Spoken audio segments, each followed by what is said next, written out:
Welcome to Computer Organization and Assembly Language, affectionately known as COAL. This is week 1, our introductory session. Over the next few months, we are going to peel back the covers of a computer and learn exactly what happens when your code runs. I will guide you step by step, so even if you have never seen the inside of a processor, you will feel right at home. Let's get started. So what exactly is COAL? The name has two parts. First, computer organization, which is the study of how the hardware components of a computer are connected and work together. Things like the processor, the memory, and the buses. Second, assembly language, which is a low-level programming language that lets you give instructions directly to the hardware. Put them together, and COAL is all about understanding what happens under the hood. We stop treating the computer as a magic black box, and we start seeing how it truly works. Here is what you will be able to do by the end of this course. You will understand how a CPU fetches and executes instructions. You will work comfortably with binary, hexadecimal, and 2's complement numbers. You will understand the memory hierarchy, from registers to cache to RAM. You will write real programs in assembly language. And finally, you will see how a high-level program, like one written in C, becomes machine code. These are the skills that separate a coder from a true computer scientist. So why should you care about COAL? Because it is the bridge between hardware and software. When you understand the machine, you write faster and more efficient code. This knowledge is essential if you want to work in embedded systems, operating systems, device drivers, or cybersecurity. And most importantly, it makes you complete. Instead of understanding just one layer of computing, you understand the entire stack, from electrons all the way up to apps. That is a very powerful place to be. Let us clear up 3 terms that people often mix up. Computer organization is about the physical, practical side, how signals and circuits are actually built. Computer architecture is the design view. It defines the instruction set and the registers that a programmer can see and use. And assembly language is the symbolic layer, a human-readable way of writing those machine instructions. So remember, organization is how it is built, architecture is how it is designed, and assembly is how you program it. Computing is built in layers, called levels of abstraction. At the very top, you have application software and high-level languages like Python and Java. Below that sits the operating system. Then the instruction set architecture, the language of the hardware. Below that, the microarchitecture, which is the actual design of the CPU. Then digital logic, made of gates. And at the very bottom, the physical devices and transistors. In COAL, we live mostly in the middle layers, linking the software world to the hardware world.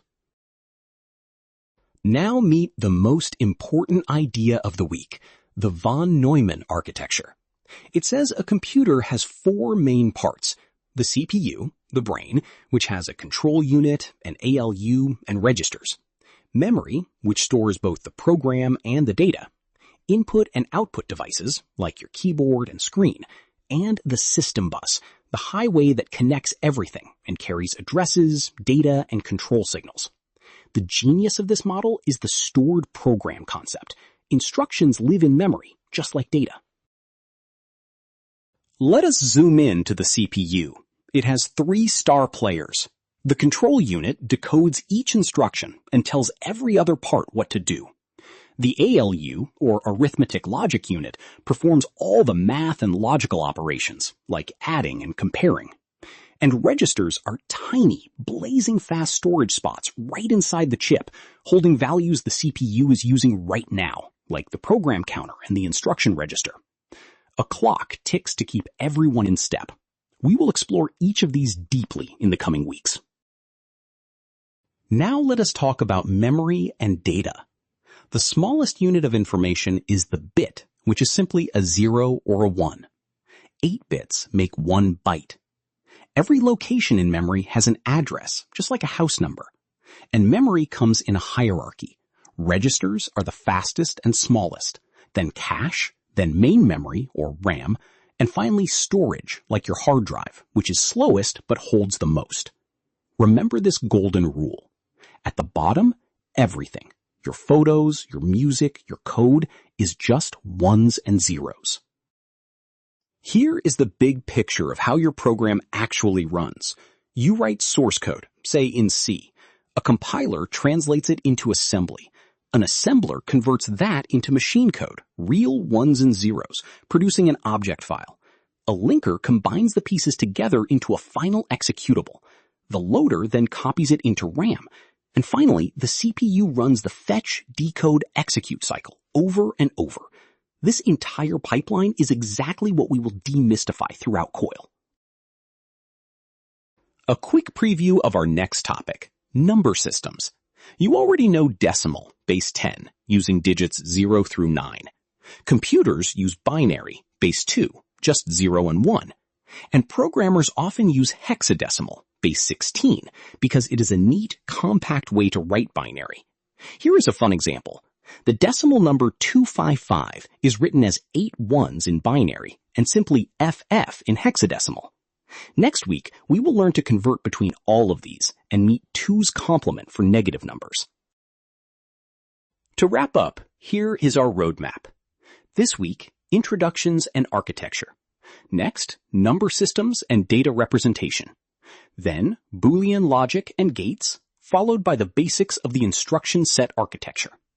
After that, we dive into hands-on assembly programming, and we finish with memory, input-output, and interrupts. That is our journey. Thank you so much for joining week 1 of COIL. If you found this helpful, subscribe so you do not miss week 2. Until then, keep asking how things really work. See you next time.